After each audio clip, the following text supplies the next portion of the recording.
This week on the Organized Life podcast. You have to think in the realm of, I have everything that I need right now.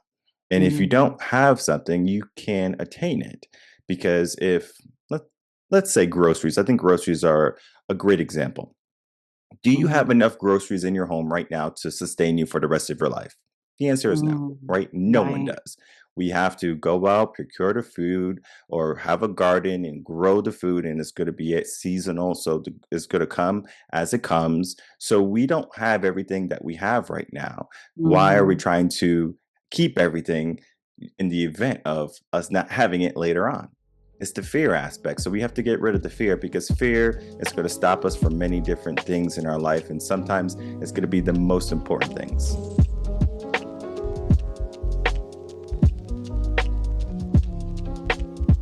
Hey, and welcome to the Organized Life podcast, where we are creating a movement with powerful organizing strategies and systems that save you space, time, energy, and money. I am your host, TakillaRene, the life organizing strategist, professional organizer, and the owner of Xtreme Audacity Organized Solutions. And you guys, we are continuing this journey on creating the organized life, and I am so excited about you guys being on it with me and the feedback that I'm getting. And we're just going to continue the journey on creating the organized life. So today we have Michael, my special guest, and he is a mindset coach. So Michael, would you do me a favor and tell the Organized Life listeners a little bit more about you and how you became a mindset coach? Okay, first off, thank you so much for having me on, Takilla. It's a great pleasure. Second, going into being a mindset coach is definitely not something that I think many people wake up and they say, I want to be a mindset coach. My journey wasn't as simple as 1, 2, 3, I'm at my success zone. It was me trying to figure out what I wanted to do. For example, when I started my whole college career, I was actually doing finance work, and I was working in finance. I was making good money, I was having a good time, but I wasn't finding any fulfillment. I was finding a lot of dead end roads. And so I said, what is it that I want for my life? A purpose, a why, something deeper. And I found teaching. So I became a teacher for a period of time. And during that time, what I noticed while the kids were getting ready to go to the next level, whether it be middle school or high school or even into college, into the real world, now I was really seeing what was the product of all the years of their efforts in studying. And what I have found was many of those students weren't ready for the real world, for the real life, and they were going to have many challenges and many obstacles. So it started to give me this idea of, I still love teaching, I love helping people, but there was something else I wanted to do. I wanted to be a part of that end process where people solidified what they wanted to do for the rest of their life, not just for any part of their life. Because anyone can say, hey, you need to be an accountant, you need to be a lawyer, you need to be a doctor, because when we get those titles, we bring some identity to it. We say that this is going to bring some level of validation for us or to us.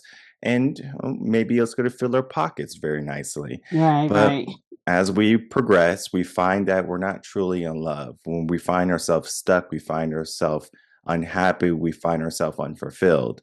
And what I do as a mindset coach is I help people with that process of helping them find the love in what they do.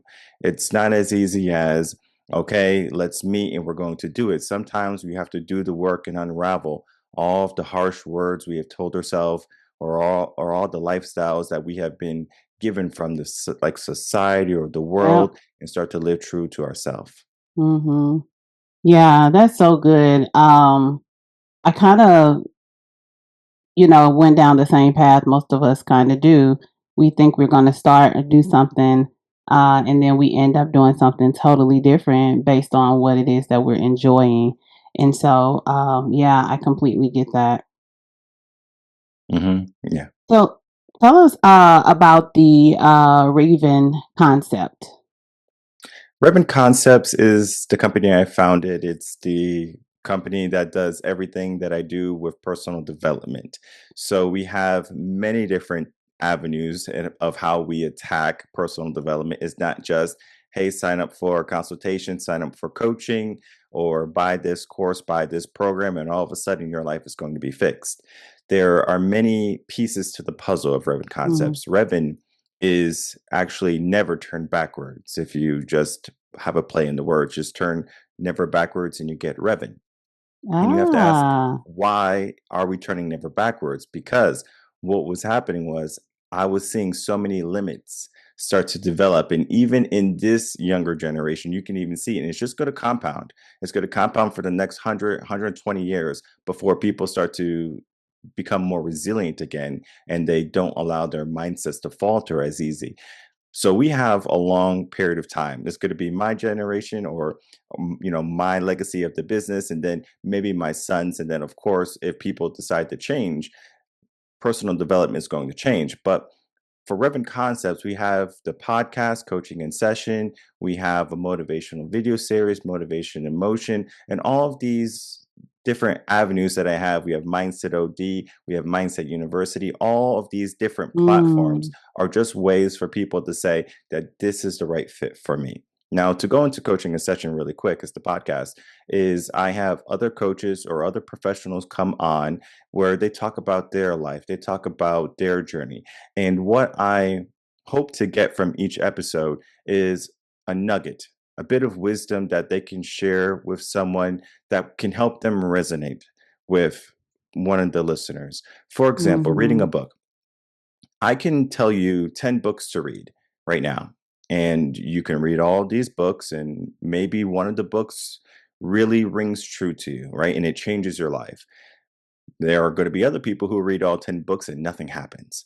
Yeah. Maybe someone reads all 10 books, like all 10 of the books, and they're like, oh, I love every single 10 of the books. They all 10 books are in my life, right? But the reality is, the book that changed your life is typically not the one that was given to you. It's the one that you find. It's the one you stumble upon Mm. because you know what you need.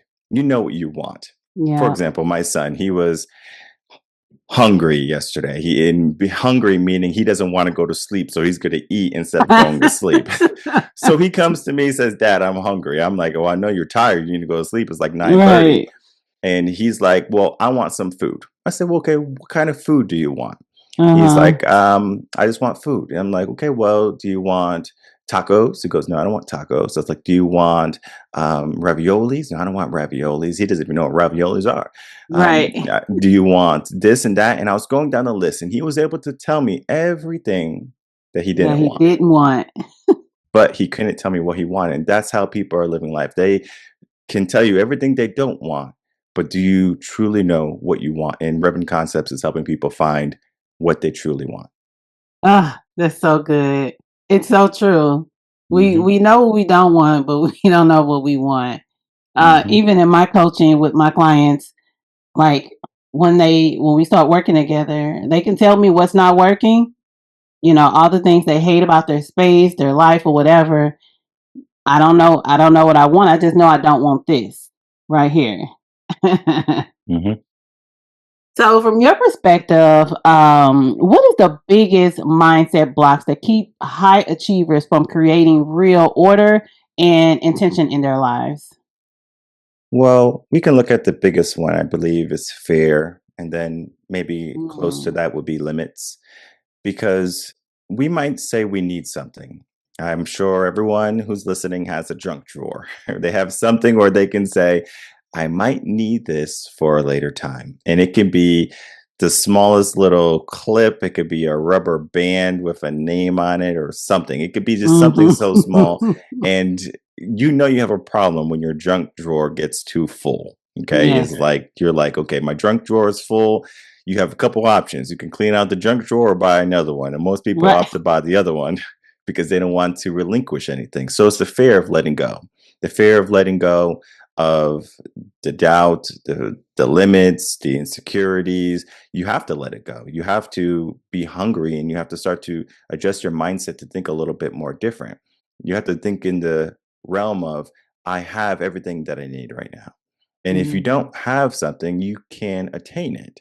Because if let, let's say groceries, I think groceries are a great example. Do you have Mhm. enough groceries in your home right now to sustain you for the rest of your life? The answer is no, Mm, right? No one right. does. We have to go out, procure the food, or have a garden and grow the food, and it's going to be seasonal. So it's going to come as it comes. So we don't have everything that we have right now. Why are we Mm, trying to keep everything in the event of us not having it later on? It's the fear aspect. So we have to get rid of the fear because fear is going to stop us from many different things in our life. And sometimes it's going to be the most important things. oh, that was so good. I love that. So you talk about on coaching in session, you talk about trading fear for confidence and excuses for action, right? So Mhm. how does our mindset directly influence someone's ability to get organized, whether it's in their home, their career, or even their personal life? So I like to define mindset as the state or quality of one's thoughts. If you think in a very negative fashion, you're going to have a lot of negativity. Think of it in relationships. Oh, my boyfriend or my girlfriend, they're cheating on me, or they don't love Mm, me, they hate me. And now we're just giving all this negativity to the relationship.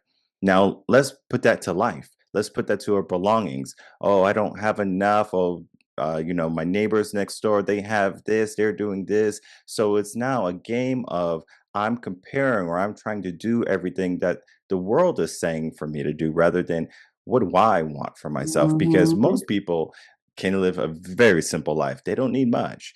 We need Absolutely. food, water, safety, security, and then for the last part of what really people need is love, affection, relationships, or something along Mhm, those lines. mhm. So we can get those very easily. What happens is the materialism aspect of we need this, we need that. How many pens do you have if you have an office? I have a lot of pens, right? And I will say for the pen situation, even though I have a lot of pens, they always go missing, right? If you have a spouse, that take your pens. If you have kids, they'll take your pens. So you want to prepare for rainy days. But what happens is we prepare for the worst most of the time. And the worst Mm, often they don't show up every single day, right? yeah. Maybe once a year or something like that. So think of if you lived in a state like New York, like upstate New York, they get a lot of snow where they have the proper snow plows, they have the salts, they have the shovels. They need those things.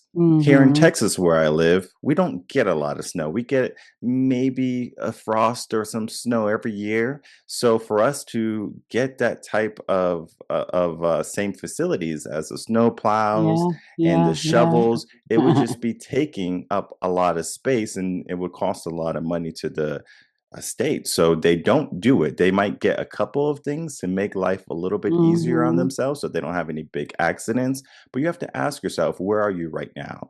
Where are you in your life? Where are you globally, uh, geologically? Because if you are going to be in a place where there's a lot of snow, you need a shovel. But if you're not, then you don't need a shovel unless you're gardening. So there's going to be things that you can say, I don't need this anymore because you might Yeah. come from New England. I come from Connecticut. I lived here 28 years and now I live in Texas. I have to get rid of that mindset of being in New England, of being Ah, in the cold, of needing all of these fur coats and all of these winter boots. I don't need it down here. So yeah. there's going to be times when you say, hey, I need this for this season and I don't need it for this season. If you're in a different season of your life, because when you're 20 and you're 30 and you're 40, there's going to be different seasons. You have to ask Absolutely. yourself, declutter every single season. Ah, yes. You're speaking my language, Michael. So, like when we think about disorganization, how much of that do you believe starts with the mind? Well, I believe environment takes a big chunk of mindset because if Mm, you are going to be in a disorganized environment, you are not going to be as productive as you could be. Now, of course, we can look at some famous people who are like pianists and who are tech gurus where they can have just a messy environment and they know how to thrive in it. Most people are not those people, right? That's going to be the very few minority. For mhm. most people, they need to have a decluttered space. They need to have a clean office, a clean home. You can just think better. I like to make it as movement in your home. If you fill up all of your hallways with a bunch of boxes and you say, okay, I'm trying to get to this room now. Can you just run to that room, or do you have to shimmy and crawl Mhm. and Mhm. jump over boxes just to get to where you want to go? Now, mindset's going to say, why do we have to shimmy, crawl, and jump over the boxes that we have to, have in front of us to get to our goals or our dreams or our successes? If we didn't have all of these obstacles in front of us, how easy would it be for us to get the things that we want? So mindset is going to dictate if I have a clean space, if I am disorganized, then okay, the difference is clean space, easy movement, disorganized, hard movement. Now put it into life now. I have a hard life because I'm disorganized. I have an easy life because I'm organized. You know where things are. The movement is easy. You Mhm. want things to be like uninvited. You want to just be able to move freely. Think of it as walking with 100-pound rucksack on your back. It is Mhm. challenging. Yeah. Of course you can do it, but most people who do it for a long haul, long run, they say, "Wow, this sucks." And imagine how if you just lived in a mess. Of course, eventually you're going to say, "Well, this is just my lifestyle. This is, my life. It's just messy in Right. here. It's just Yeah. disorganized. It's chaos." And you will acclimate to it. But if you do the alternative, especially if you do the work yourself, because if Mm. someone cleans and everything and declutters for you, you're going to be very upset. Where are my socks? Where is this? I knew where Right, everything right. was before. But that's only the surface level. Sometimes we have to get down to why we're disorganized, not Yeah. just being disorganized. Yeah. I often say to my client, you got to make a choice. Do you want your space or do you want the stuff? Like, Hmm. you can't have both, right? So, as you're talking about that, I'm thinking about like some people are like, I just can't get it together. I just can't get organized. What are they really communicating beneath the surface? Well, it's probably akin to people saying that they don't have time. It's Ah, it's them that not wanting to do it. They don't prioritize it.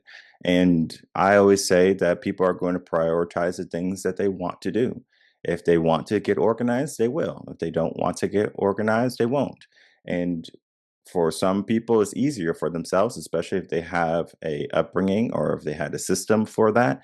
And to take someone who doesn't have a system or who wasn't taught that way, it could be challenging. Very similar to how sometimes in a marriage, when they move in together, one person might be leaving their socks or their towels after the shower, and it could be extremely annoying to the person who has always been putting their towel up and their socks in the hamper, where now this hmm, person has to adjust to their partner, and maybe they never adjust. Maybe it's always a battle.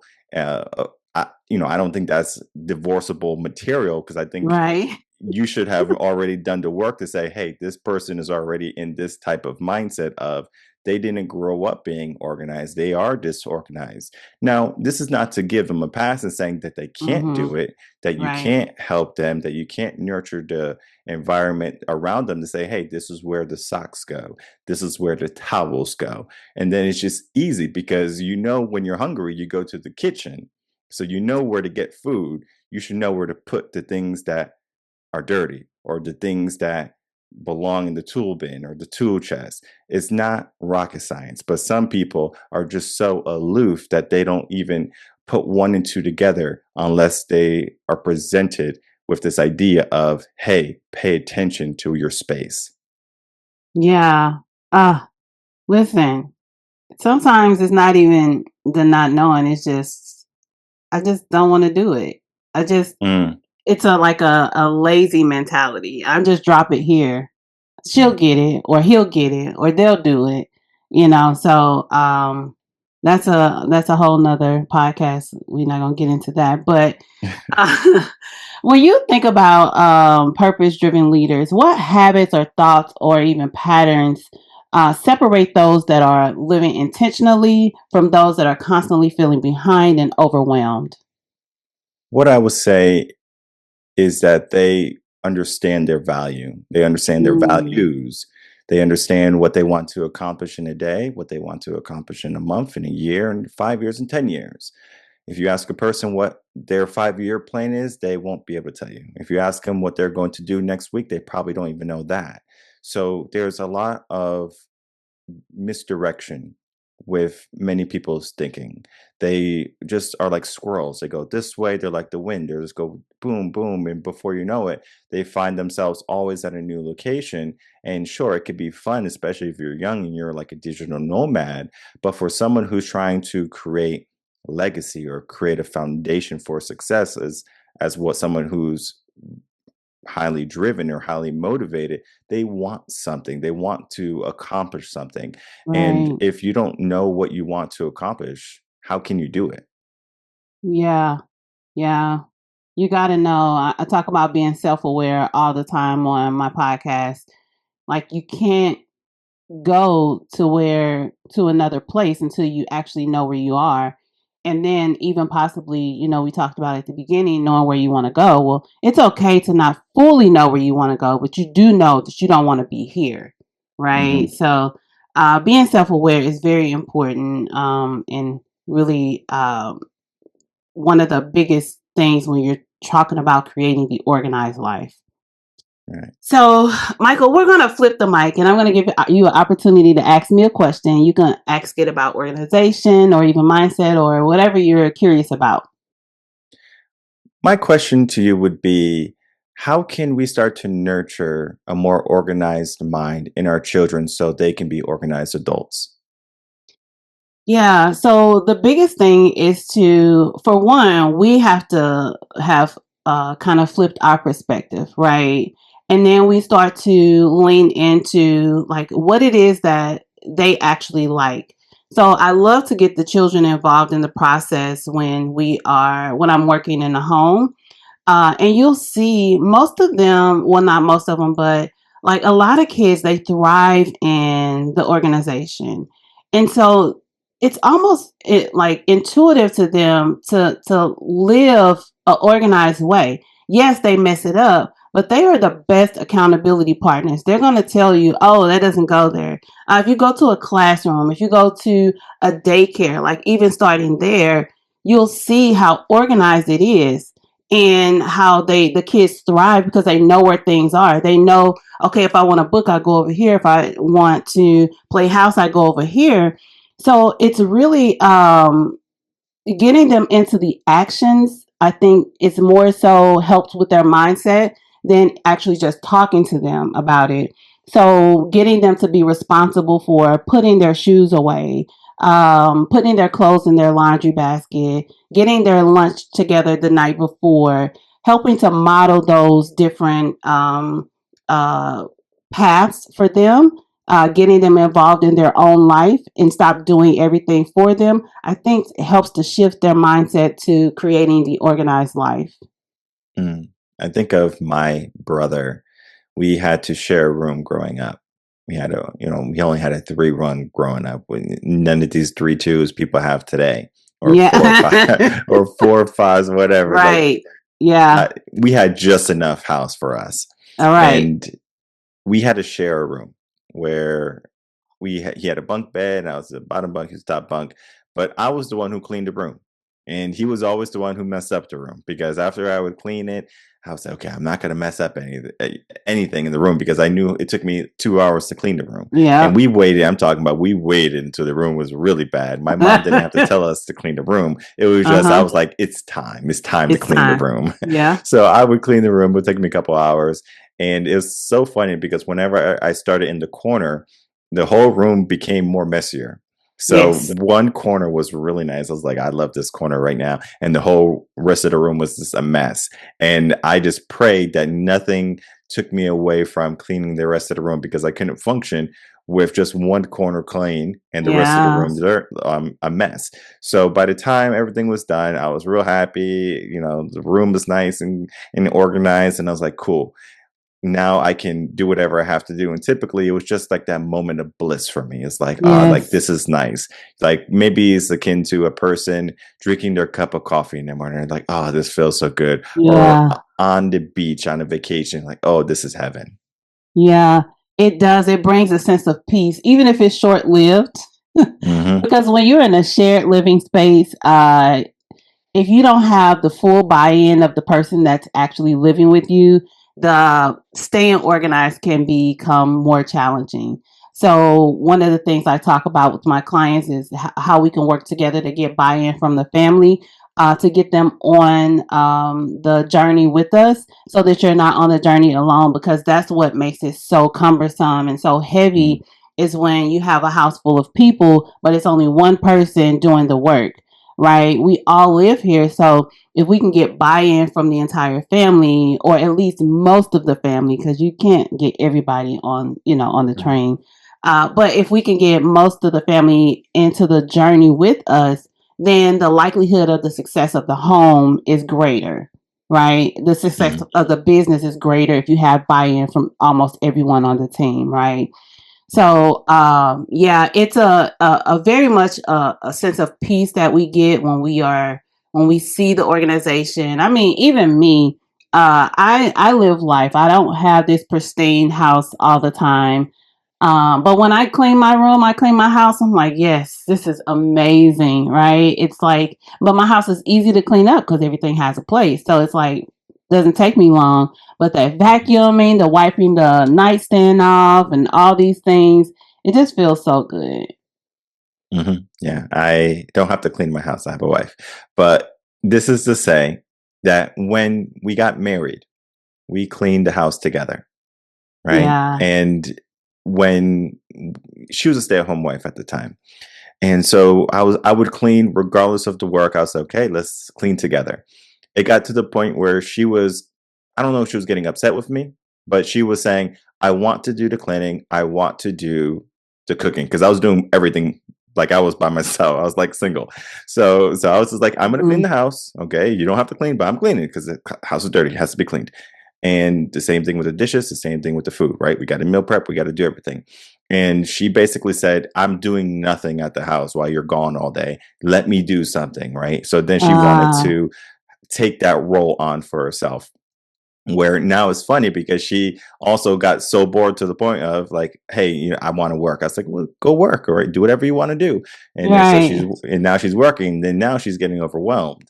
So I was like, hey, do you want some help cleaning? It's like, no, I want to do it still. So she's stubborn, but it's the but it's the idea of how when we started, cleaning and being organized was very important to me, because I understood Yeah. when I started my whole personal development journey in 2018, a clean space really helped me. Like, I'm talking about night and day difference. If I had a Yes. dirty space or a disorganized space, I wouldn't be where I was within the year or two of starting Hmm. my business. Yeah.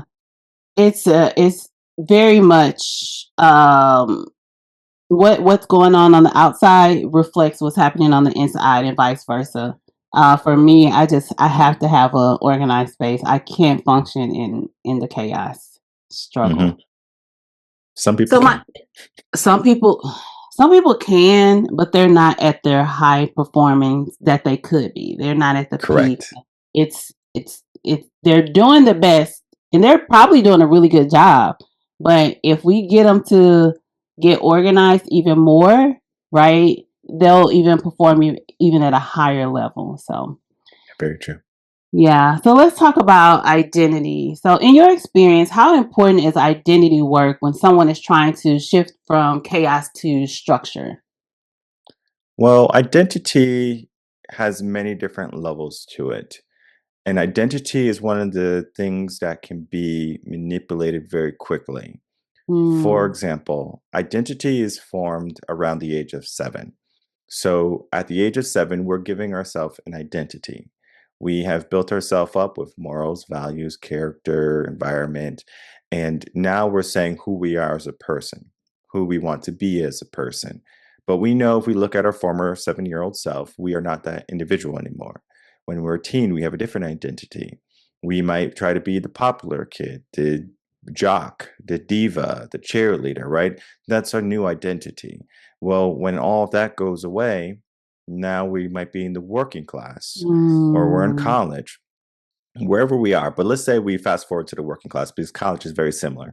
Working class, we are a CEO, we are a salesman, right? We have a title, right? That becomes our identity. And most of the time, when we get that identity, we get stuck in it. Because if a person gets fired from their job, and let's say they're a sales rep, they might have a purpose for helping children, right? Being a doctor or something, right? But they say, well, the only experience I have is being a sales rep. Their identity is getting in the way of their purpose. So Mm. they're saying, I'm a sales rep because that's what they have identified for the past 5, 6, 7 years or whatever it be, rather than looking at the purpose. Now, when we start to look at identity for what it is like an armor for the mind. It's like how I'm sure anyone can wear a very nice outfit. Men can wear a nice suit. Women, maybe a nice dress, maybe put on some makeup, get your hair done, your nails done, your feet done. You feel amazing, right? That's Right. the identity aspect. And the identity can be surface level if you don't do the work to Mm. get down to the roots. Yeah. Sometimes we have to get down to the roots if we're feeling stuck, if we're feeling unmotivated, if we're feeling unhappy. Oftentimes it's that identity of us that is not really working out. And so that's why I say identity can be easily manipulated. However, it is hard to change a person who is stuck in their ways. So if a person is just, hey, I've been doing this all my life, I got a degree in this, I don't want to go back to college, I don't want to do no more work, then their Yeah. identity stays fixated. So I'm Yeah. sure you might be familiar with the fixed mindset, and then you have the growth mindset. Fixed mindset is Yes. going to be that stuck identity. This is who I Yeah. am, this is who I'll Okay. always be, Gotcha. versus I can be anything that I want to be. So I encourage people, if you feel as if you are not true to yourself or being true to the person you want to be in 5, 10, 20 years, start to look at your identity and see if it's true to that later self rather than your current self. Yeah. Oh, that's so good. That growth mentality is so important when you're trying to accomplish anything to get from here to there. So, what role do you believe that personal accountability plays in sustaining organization? So, on here we talk about creating the organized life, and that's not just about your physical space, but like, how do we sustain that organization, and how does our personal accountability play a role in that? Well, we have to be in charge of everything that we do, and we have to be in charge of everything that we don't do. If we notice that Mm. things are becoming a mess, it is because of us. There's a great exercise that anyone can do. You can look in the mirror right now, and I don't want you to say, you're so beautiful, you're so pretty. It's like, oh, I got to get my hair done. Oh my goodness, I need some more sleep. Or, of course, we can see the surface level things, right? Right, But right. when we start to look at ourselves in a deeper, more profound way, now we're getting into the mindset, right? Look at yourself and say, are you being accountable to everything that you are responsible for? Meaning, maybe you're a husband or a wife. Are you doing what you need to do in that relationship? Maybe you're a parent. Are you doing what you need to do for your children?